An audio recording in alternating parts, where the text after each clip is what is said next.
Hey everyone, welcome back to the Emotional Revolution podcast. Today is going to be such a powerful conversation. I cannot wait to share it with you.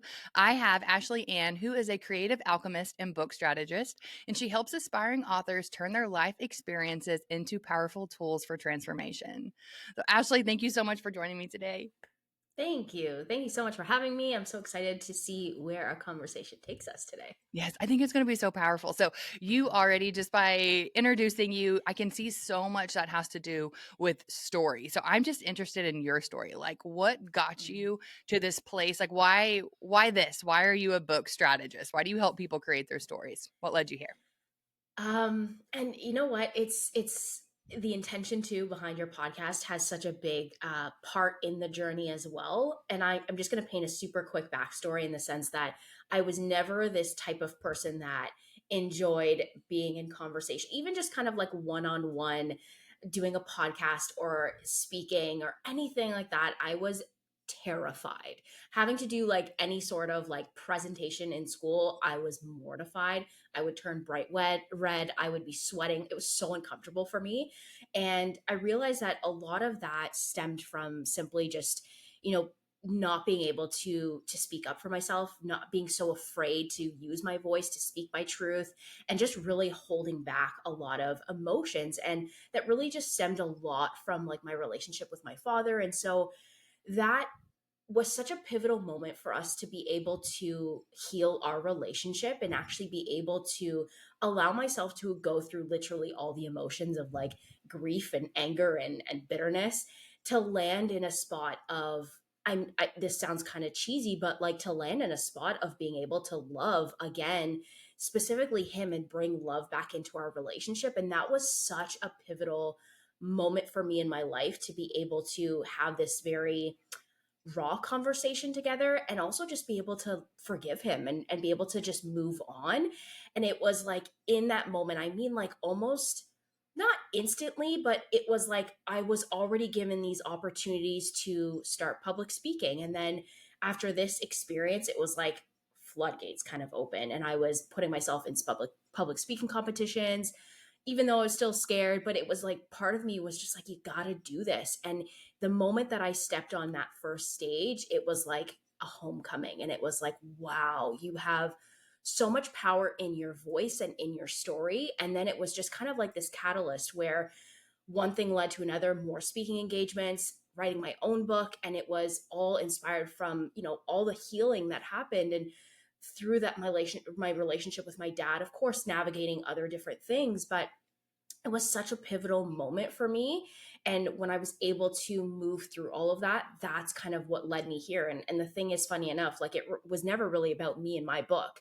It was kind of like that stepping stone in the journey to just figure out how to do this thing of like writing a book and getting your story out there to then support other people on their path and in their journey and who ultimately want to share their story too. But, we all have blocks that kind of get in our way when we want to do something, and that that has become my focal point as like be the person that removes those blocks for people, those boulders, the resistance, because our stories have so much power in it, not just for ourselves but for the people that we want to impact. Yes, I am like, oh my gosh, so much good stuff there. And I think that what really stood out to me in that journey is, it's that pivotal moment where it's like, okay, I have to step into something different. What I find a lot working with people, and especially at the beginning, is that there's a lot of honesty and responsibility that we have to take to be able to step into those conversations. So a lot of people stay stuck in blame and shame and just resistance. And so they don't write their book. They don't step on the stage. They don't move to that level that they're wanting because they've identified themselves with, oh, this is how it always is. I'm the person that can't speak up. I'm the person that turns red. I'm the person Mm. that doesn't have those skills. So we identify all of that and then we blame others. So what was that like for you? Why did you shift out of, I'm not saying you were blaming, right? But Mhm. typically we're blaming in some way or Oh, another totally. until we're not. And so what actually was that thing where the mirror was so strong that you said, I have to address this? Mm. And yeah, so a big thing that kind of sparked a lot of like what was almost like my relationship with my father growing up was just very distant, and then I was in a car accident, and then it just like revealed just so many like more things to me, and it didn't sit right with me. And to be honest, like the following year, that entire year following the accident, I became very bitter, like almost unrecognizable. And I remember this one moment where I was having dinner with my mom and my stepdad, and I don't know what I said. It was just probably something very nasty and hateful, because that was just like the space that I was in. And she said to me, she goes, Ashley, you don't have to hate the world. And it was like this like light bulb moment of just my mom holding up this mirror. And it was like, Ashley, who have you become? This is not who I am. I'm not this person who, um, I'm just not this like bitter, angry person. And it just got to this point, like that was like the moment of like, enough is enough. Like, I don't want to be this person anymore. And I think I was already starting to get into like personal development and personal growth. So it was kind of just like things were all creating this puzzle all together. And it was like, this is it. Like, you can no longer be this person. And once you have this, I'm such a believer that once you have the awareness of something, you've got one or two choices. Like, you either stay doing the same thing that you've been doing, or you've got to change. And that was like the only choice for me, was just making that change. And it came down to like just having the hard conversation and kind of stepping up and being that, because realistically, if I wanted anything to change, I had to be that person. And sometimes Mhm. that's hard too, to especially when we're in a way, sometimes we feel like we're teaching our parents. But I just knew it was something that I had to do. Like, there was just no ifs, ands, or buts anymore. Yeah, and what's so interesting about that too is that when I see this so much, and like it's such a relevant thing with like teaching our parents, and what happens a lot when people go to like confront somebody, a loved one in their life, typically, usually somebody from their Yeah. childhood and into their adulthood, and it becomes that blame. It becomes, I'm this way because you did this or you didn't do Mm-hmm. that, or all of these different things, and then the other person becomes super defensive. And so I'm just curious, and you can share as much or as little as you want about this, but I think that especially with parenting, that's a huge barrier because the parent just wants to do their very best. And Mm-hmm. sometimes their very best is just their very best. And we Yeah. have our own perspectives. Like, we have our own experience of our life. And it doesn't mean, it really doesn't have anything to do with our parent. It has to do everything with our experience in our Mm-hmm. life and our reality and how we perceive our reality. And so, how did you address that? Like, how was that open conversation? Because I know a lot of people listening here have somebody that they need to have a real, honest, hard conversation with. So, Mm-hmm. if you were to kind of share your experience in a way that would mirror how somebody else could maybe step into that, what would that look like? Yeah. So, as someone who's, I mean, written a book and also just loves reading and whatnot, you can imagine that my outlet was writing. And so I actually wrote him a letter, and I allowed myself to just be truly honest. And to be honest, I reflecting back in hindsight, right? I see and I'm like, I probably could have like taken that first draft and like rewrote it, because it just felt still like it was kind of just like venting and coming from a place of blame. But it was what it was. But that Mhm. is what opened the door to us to be able to have this conversation.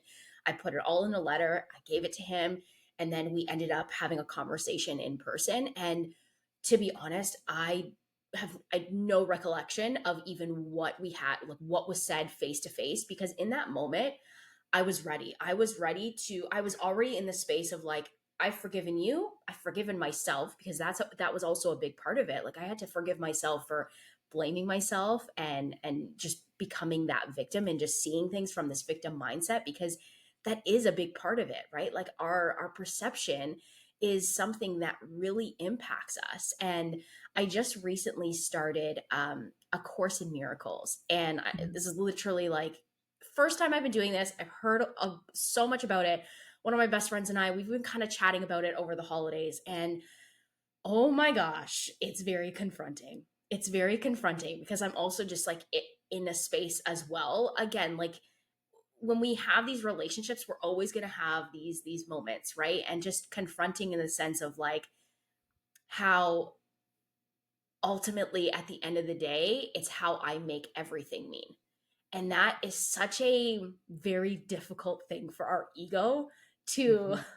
understand, comprehend, and also just be able to like shift that perspective. So, yeah, it's just interesting. But for me, it was like I got it all down on a piece of paper, wrote it out, and it was like almost it just came out already, and I feel like we have to find our ways that we can filter through that, through all the emotions that we're experiencing.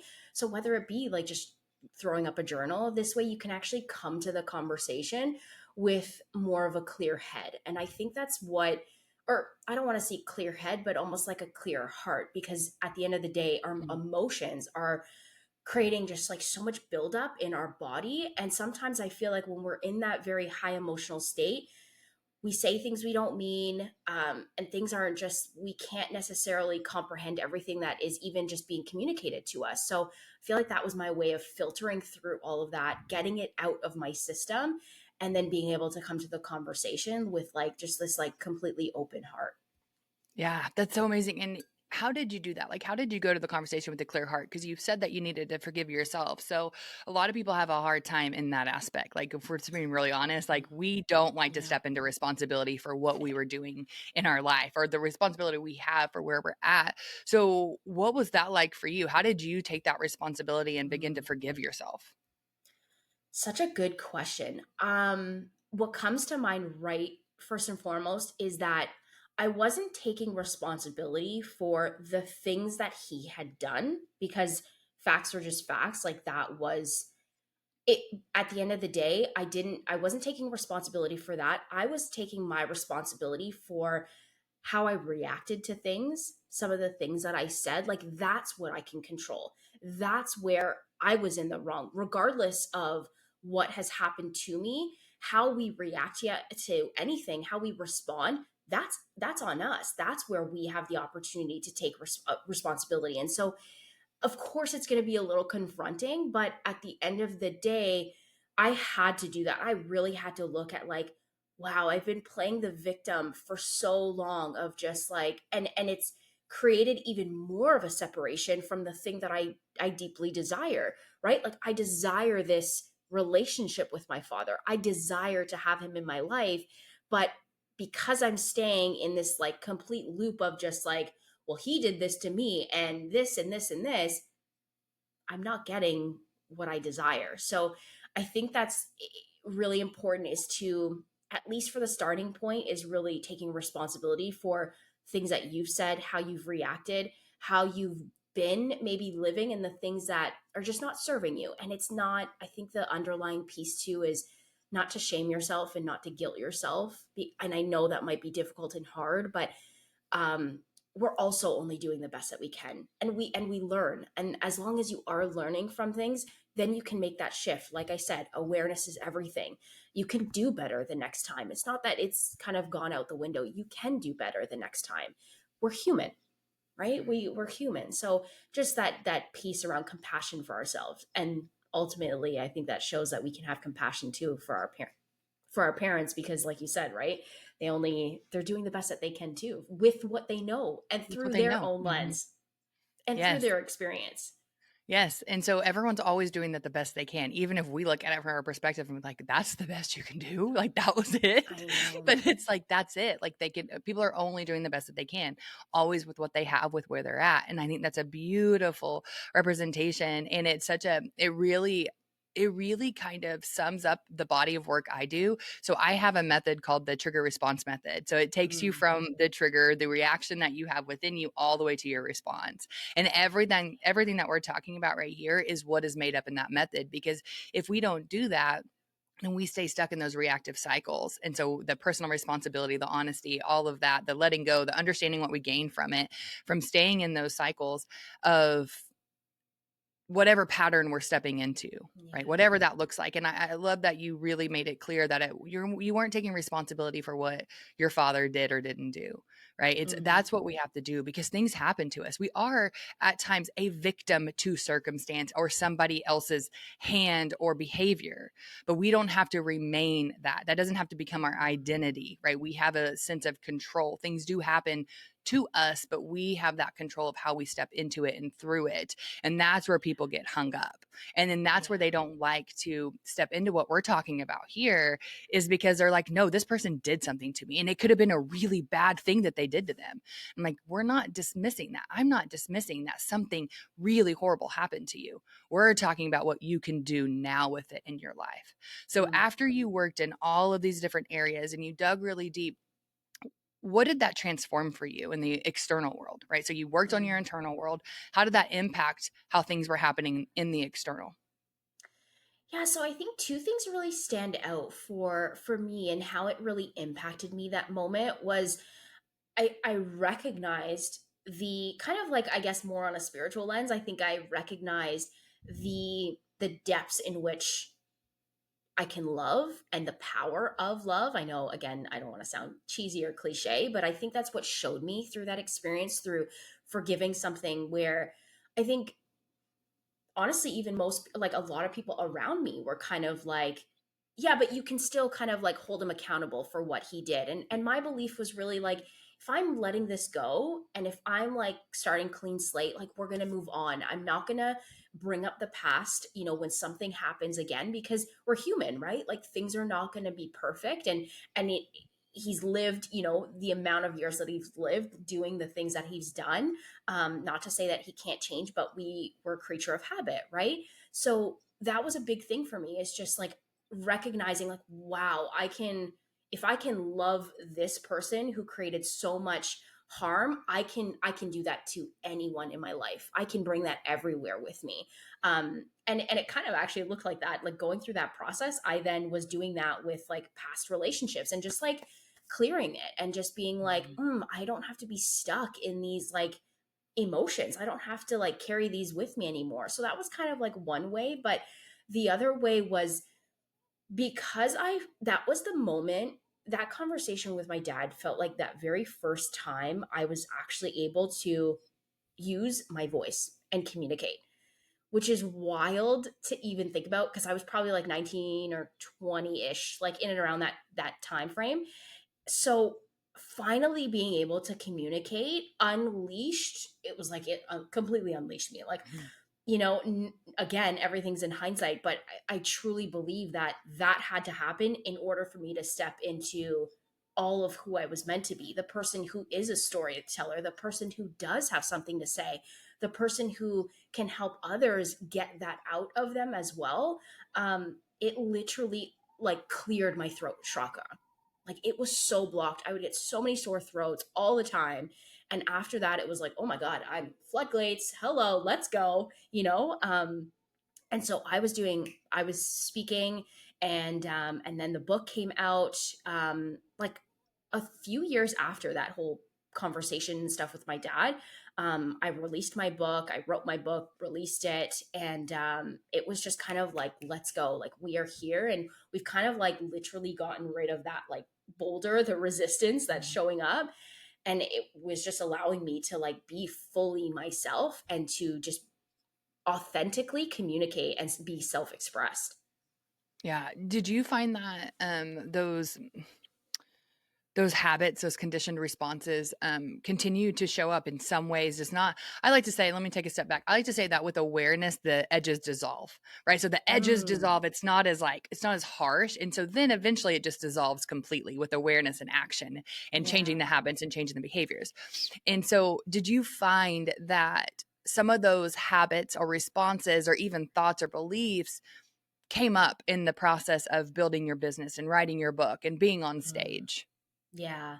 Um, I could see in which the ways that it definitely came up, and there was like moments of kind of like, oh, and you're kind of, I think when we get to other levels, because I wasn't necessarily in that moment or in those first few years. I would say maybe in the last like 5 years that I've seen those things come up again, and you see how it's impacting you. But I also saw them, still coming up even in my own relationship, and just recognizing where I would shut down and where I would not communicate. And so I think that's kind of going to be something that I'm always working at. Um, and yet it's like the response time or the time that I spent like not using my voice that has changed, where I'm kind of catching myself. I'm like, you're not speaking up. You're not saying the thing. Like, just say the thing. And so, yeah, I feel like it's kind of coming into this like next evolution of version of myself. You see the patterns like come up, and it's like this beautiful opportunity to again recognize them and get quicker and quicker, um kind of like rewiring them in the moment. I feel like is has been really powerful too, and to witness myself doing that, because I think Yeah. sometimes you get so caught up in it, but then when you recognize, there's the pattern, all right, let's shift this right now in this moment, and let's like change this, and you do it and you're like, I feel so much better. Yes. It like carries less weight over us. Yes, yes, yes. And I think that's such a huge insight. And the reason why I asked that question is because so many people think that like once we've moved past something, once we use our voice, once we address a Yeah. situation, once we don't actually believe that belief anymore and that story shifted, that it just goes away. And it's like it was already created. It's already present. It's not going anywhere. It's just Mm, not going to be as sticky. It's just no longer your mm, identity, or it's not your operating system anymore. So yeah. I have like a story that relates to this so strongly, because like my whole life I never thought I was good enough. I tell a story all the time in one way or another. I never thought I was good enough, smart enough, capable enough, until I worked on obviously my own emotional journey, and I realized none of that was true. I detached from that story, but that story still arises. So a month or so ago, going through this process with my coaching certification course that I have, I was getting it accredited. And then I had to get myself accredited through the process as well. And they sent me an email back and they're like, it's a very intense process. And I was like, immediately the thought was, oh, they're going to find out that you're not good, that you're not as Mm. good as you say you are. And then I just started laughing and I thought, how funny that that thought came up. I have no emotional attachment to it. It doesn't mean anything about me. And, 3 years ago, if I would have had that thought, I would have panicked and I would have been like, oh my God, they really are going to find out that I'm not good. And then I would have Yeah. spiraled into the story of that belief because it was my operating system. And that's what a lot of people get stuck on, is because they're like, no, that thought comes up. It's like, yeah, because you've created that thought in the past, it's going to arise in different Mm, aspects. It's your attachment to it, it's your belief into yeah. it, and it's your identity formed around it. So, what was that? What do you think the identity that you needed to change, what was that? Mm. Yeah, I relate so much. I feel like for me, like it was, I always felt like I had to prove myself. That was a big thing for me. And again, like I didn't realize that. Um, that wasn't something that I recognized after, creating this beautiful, like new relationship with my dad and like writing the book, doing the speaking. I didn't realize that subconsciously I was still in this space of like, do all the things, and again, you'll prove to him, it was all stemming, a lot of it, from my dad. You'll prove to him that like you're good enough and you're worthy, and like show him all the, in a way, all the things that he missed. And I didn't realize that until, I would say, a few years ago. I remember just being on a walk, and I was like, why do I feel like I need to prove myself? Because it was showing up. And I was like, why do I feel like I need to prove myself? Because, I would get very triggered when people would call me cute, because it just felt like I'm trying to like identify myself as a speaker and an author. Like those words, cute is not associated with like a professional woman. Like what? So it was a trigger. And so as I started to look at this, I'm like, what's going on here? Like what's underneath this? And so I was on a walk one day and I was like, oh my God, I feel like I need to prove myself. So that was a big part of my like identity, was just feeling like I have to prove, I have to do this in order to prove that. And I'm not going to say that I'm in this like perfect spot right now, but over the last couple of years has just been this like, just this space, literally, kind of like not necessarily fully taking a step back from my business, but just having space to be able to, I mean, things going on personally, like getting married and all that stuff, so that took, just my focus and whatnot. But yeah, I just had this space to be able to go inward. And through all this time I've spent inward, there's just been like a different kind of like confidence and like conviction that I've built, um, for what I'm here to do. And that was also a big piece over the last couple of years, is kind of like, well, what am I really here to do? And like, what truly just comes from a place of love? Because I feel like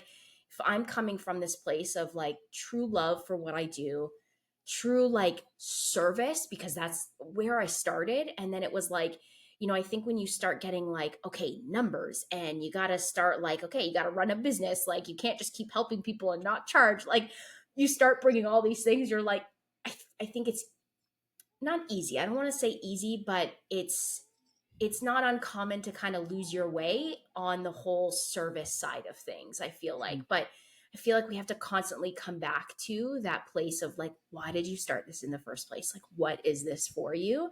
And so that's what the last like 2 years have given me. And I feel like I'm just like in this different space of not necessarily feeling like do this to prove this. It's like, this is what I want to create. And this comes from a very different place of creating this. It's not like, what do I think the market needs and what do I think is going to sell and make me a lot of money? It's like, ooh, this feels really good to Yeah. create.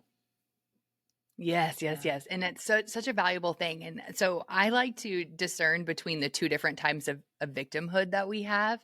And the Mm. first victimhood is that we are the victim to our external circumstances and somebody comes and saves us. So we have that version of being a victim and we're always waiting for everyone else to save us and it's always everyone else's job. I don't relate to that. I relate to the other victimhood of the overcomer. So I'm the victim so then I can overcome. So I can prove my worth to others. So I was Mm. always the victim to my circumstances. And that kind of sounds a lot more familiar with your story too. Like I'm the victim Yeah. to my circumstances, whether we think that or not. It's like, but I'm going to overcome them. I'm going to prove that I can. I'm going to prove that I'm the best. I'm going to Mm. prove that I'm capable. I've And so never when heard you anyone make that distinction. So I love Yes. that. It's such because it's such a powerful distinction because people don't like the word victim because they're like, no, I do things, I overcome. And I'm like, yeah, because you're the victim. So you're always creating circumstances in your life to overcome. And so it's a Yeah. really huge distinction when we're doing this. And it matches up so much. And I see this so often with entrepreneurs, and they come at it from this, well, this visceral, I'm going to prove my worth. And in my mastermind, just a couple of days ago, I had asked my students like where they were at on this scale of like living into their own self. Mhm. And some of them were like fives, like three on a scale from 1 to 5, threes to fives. And I said, well, those that are a five, how much are you trying to prove to others that you're capable? And everyone was like, oh shit. They're like, and I'm like, if you're trying to prove to anyone else that you're capable and you're able, then you're not operating out of doing things for yourself. You're doing it out Mm. of proving yourself. You're still making choices and actions because of somebody else's expectations of you. And so you can be Mhm. seen a certain way instead of just stepping into your life as you, fully as you, and Yeah. not trying to prove yourself to anyone else, right? Victim to Yeah. overcomer. So that's such a powerful thing. And I think a lot of people are going to be able to relate to that.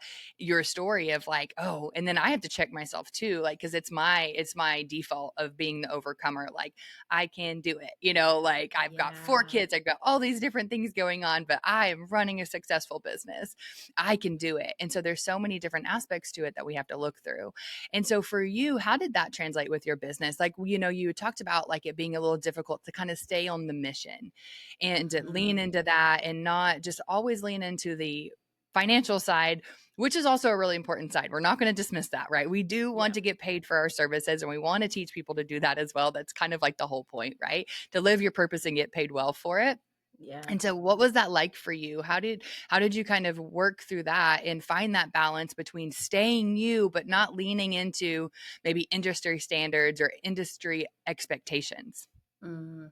Well, first and foremost, I gotta say, your distinction has made me like, I'm like, oh my gosh, Ashley, I think I just like unlocked this like puzzle piece to a lot right now in this moment.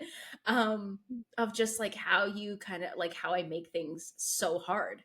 So it's just very interesting that that Oh, I'm is so glad you literally had that coming up. opening. Yep, we're gonna unpack that more. So hello, we're gonna leave that on pause. Um but I would say, I think one of the biggest things for me, and I've learned this truly over the last couple of years, was I was so prone to kind of like again, not realizing that I was literally giving up my power, but almost like always searching for things outside of myself, searching for answers outside of myself. And what I've realized just recently is like that is a form of us giving up our power. When we are constantly looking to the next shiny object, we hear about the shiny object syndrome. You're kind of like investing into this program and this program and this program. Even when you kind of seek to, even in your personal relationships, even when you seek to go to whatever, your partner, a best friend, a sister, a parent, and you seek to them for the guidance and the support, like in a way, although we're doing it from like good intentions, we're giving up our power, because that's saying that, well, I don't know the guidance that I need, I don't know what I need right now. But I'm a firm believer, especially because of this last year, that we have the answers that we need. It's just we're not getting them. Like we need to get them so quick and in the moment. And when we're not getting them in the moment, we're like frantic and we're kind of like, I need this answer. I need to figure this out right now. But I very like intentionally, not that I haven't invested, but I've been very mindful of who I invest in, what spaces I enter. And so for me, it's been a very intentional journey of go inward. Something comes up, ask inward. I'm, something I remember like viscerally, I had created something and I was like, what is this? Like, I had no idea why I had created this. I was like, that moment where like something just comes through you and it's this like beautiful download and you're like, oh my God, this is so good. I had no idea what it was. I'm like, is this a framework for my next book? Is this like, what is this? And I was like, all right, show me what this is. Right. Like for me, it was just creating this connection between higher self, my guides. And I'm like, all right, show me what this is. And I just like close the laptop, and lo and behold, like I think a week later, I was like, oh my gosh, this is what this is. And so I think like that has been such a big piece for me, is just to constantly come back inward. And again, I think that's added to this like piece of like almost like empowerment, or even just I think confidence, is just like I know I can solve everything that comes up.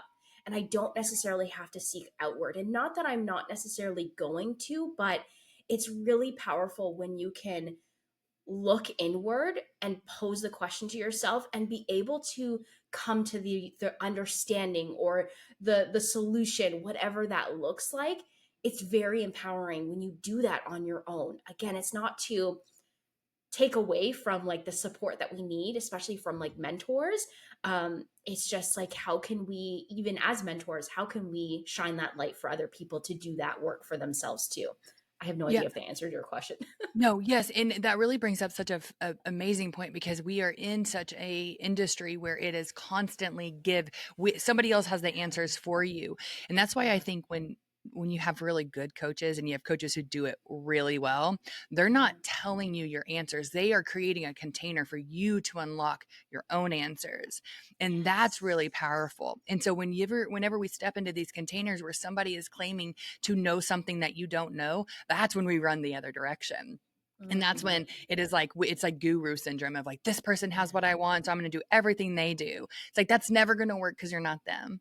And so it's that Mm-hmm. really beautiful. You made a beautiful distinction on that of like, I have every answer that I could ever possibly need. And I tell all of my clients, I'm like, you don't know anything about you that, or I don't know anything about you. I'm not going to be able to tell you anything that you don't already know. But we're creating the space for you to tap into it, for you to believe Mm-hmm. it. And then also there's that aspect that I think you have a really strong like self-trust. Like you've learned that Mm, probably a skill, like, especially after you found your voice, like you trust yourself. You trust that that message coming through is something that's meant for you. And a lot of people out there don't have that. A lot of people out there are like, well, let me go ask somebody if that's right. Like I was the queen of validation. mm. Like I needed somebody else to tell Same. me that I was like, Same. and it's not like that anymore. Like for me, there was a hard cutoff of like, oh, I actually, this is my answer. Like this is my message. This is what I Mm, know. Nobody else can tell me anything else. I can step into containers to unlock yeah. more answers for myself. But I know that answer. Yes. So what was that light switch for you? When did you go from queen of validation to queen of Mm. self-trust? It's been a long process, I will say for sure. And I think that in the last couple of years too, it's just been developing even more. Um, I will say one of the tools that helped me build this self-trust even deeper was human design. I don't know if you've heard of human design, but Mhm. it was just literally, I'm not even saying like there's so much to learn in human design, but just simply if that's something that's kind of intriguing you, figure out, like, find out the way that you're meant to make decisions. So I'm a sacral authority. So for me, it was like, I know that my best way to make decisions is literally yes, no. That's what I'm going to get. I'm going to get yes, no. And mine's very visceral. Like, Mhm. I make sounds sometimes, you know, it's like, ooh, Mhm. yes, absolutely. And the thing is too, is I can go back in my life before even knowing human design and knowing those moments too, and being able to be like, no, this is not for me. Like even relationships that Mhm. I shouldn't have entered, you know? Um, but it's that has just allowed me to, because it's almost like created this like understanding, or it's affirmed it for me. Now I lean into it even more. But I think for me too, I was very much that person who was kind of like searching for the validation. And the thing is too, almost like someone who has just like this influx of ideas, and I could literally like scroll on social and be like, ooh, I could do this. And like we're just adding more ideas to the pile. More, bring on more. And then I create this space of like, where do I start? Well, the Mhm. thing is all these ideas have kind of come through from just like from scrolling. And I feel like in a way, hopefully I can explain this properly, but it's almost like it's just kind of come from like out of nowhere in a way. Whereas I think what's different is when the idea lands from a very centered, quiet place. Hopefully, this makes sense. Yes. But like, Yes. you know, not necessarily that I'm one who meditates where like I will sit in silence. Like to me, I love like going for a walk and meditating. But like those ideas, when they come and they're not coming from you watching something else or scrolling and this idea comes through, not to say that those aren't good, but it's different when it comes from you. And I feel like when you've experienced one of those moments, you'll know what I mean when I say that. But when that idea really comes from you, that's where I feel like it has created this difference of like self-trust. And now I'm not necessarily like, I allow myself to kind of sit with the idea a little bit. It's not kind of like where I used to be like, all right, do the thing and get it out. Mhm. Now there's like a little bit, allow myself to kind of sit with it more and allow it to like percolate a little bit more. And I feel like that has allowed me to really transition from seeing like, ooh, this really is something that I can see because I've put so much more depth into it. I'm like, this is really meant for me, and this is exactly what I'm supposed to be doing, versus like, ooh, let's get this idea out and just like do it because I want instant validation. I Yeah. want it right away, right? Mhm. I feel like that's been the difference. Yeah, and I think that's such a beautiful way to put it because a lot of times, like, it kind of goes to sum up like what we've been talking about is what is your voice? So there's nothing wrong, right? Like you said about scrolling and getting inspired, but are you inspired because you want to prove that you can, or you want to Mm, still prove yourself in some way?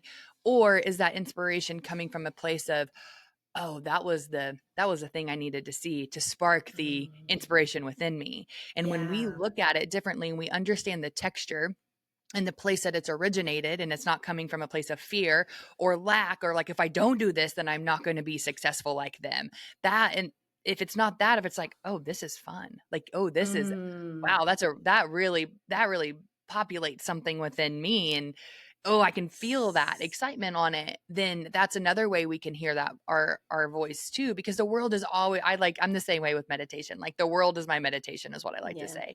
And so like you're going to see things and it's going to inspire. And for me, my MO was always, I can do this to show everybody else that I can do it, right? Or Yep. I can do it better. I can do it better than them, right? I could do that. That was where a lot of my ideas generated. And now they Mm, generate from what's in alignment and what is it that really needs to come up? What is the real expression of who I am today, and what I Mm, want to put out there and what I want that to look like. And so when we really evaluate not just the idea itself, but who we are in the creation of the idea, then that yeah. is another way that we can really lean into that knowing and that self trust space as well. Mm. There's so much in that, and I also want to add too that, allowing ourselves the evolution of things, like trusting that evolution of who you are going Yeah. to evolve. We are ever evolving. Your self-trust, that level of self-trust, as long as you're like in this commitment of it and you commit to it, that self-trust is also going to deepen. It's it's allowing yourself to play in it. And I feel like what I've kind of learned, especially over the last like 10 years of kind of like building a personal brand, I've just realized that, like, for me, you got to see business as an experiment. You got to Mhm. let that be and bring that play into it too. It can be fun to like test things, and I feel like that allows us to kind of loosen that pressure a little bit, or not spiral into this loop of like, I failed, like I put this out, I put all this energy and effort, and like nothing happened. Mhm. All good information that you just learned. And also just to evaluate, like, where did this idea come from? I loved how you were kind of the when you were saying the texture of the idea. I'm like, oh Mhm. yes, like it feels different when like, it feels different. The excitement feels different for it, where you feel like you kind of have to should put this out, or I should do this. Like, that's Mhm. where the energy comes from, right? But when it's coming from this deep place of excitement, um it's almost like it just comes out so naturally, and things kind of just start falling into place. Like, the trust that you have for yourself is going to build as long as you are constantly in practice with it, right? Like, constantly, like, ooh, did I how can I trust myself more today? Even Yeah. just being in that conversation with yourself. And that's, for me, I was just very intentional of just like go inward, and that's what build this trust. um and I think it's just going to look different for everyone, but my my own level of trust is also going to continue to deepen because I'm in constant like practice and communication with that as Yeah. well. And the thing too is that where I think a lot of people get held up is that self-trust doesn't mean that everything's gonna work out exactly as you intended. Yeah. That's where it's like, people are like, "Well, I trusted myself and I look where I ended up, but everything's falling Hmm. apart." It's like everything's coming together. And so it's also our Yes. relationship with what is happening in our life. And then we can go back and also say, but did you really trust yourself, or were you making decisions out of lack and resistance? And so Hmm. if we just use everything that's happening in our life as that mirror and that reflection, then we can become into this different relationship with ourselves and our actions and the things that we do and don't do. And then our trust becomes easier. And if it doesn't Yeah. work out, it doesn't work out. And it's just another exploration, right? It's just what did I learn from that and what do I step into? And did I really trust myself at the very beginning of this? And that's a Yeah. huge thing because people are like, well, I've trusted myself before and it got me, I mean, Yeah. XYZ. And it's like, yeah, but we have to evaluate again, where did the texture come from with your decision? Were you really trusting yourself or are you trying to prove? And there's so many different things in that we oftentimes overlook. So this has been Yeah. an amazing conversation. I could probably talk to you for another 15 hours, but we're going to wrap it up here. You've been absolutely amazing. So I want everyone to be able to find you, follow you, engage with you. So tell us what offers you have right now and where we can find you. So my place that I love is Instagram. So Words by Ashley Ann, and through there you can find my own podcast, Beyond the Surface, and you can also find an upcoming creative mentorship program that I'm creating this year. So that's where you can find me if you want to also get your story out into the world. I'm the person that's going to help you do that. So thank you so much. Oh, thank you so much for being here. This has been amazing. And everyone, I will see you next week.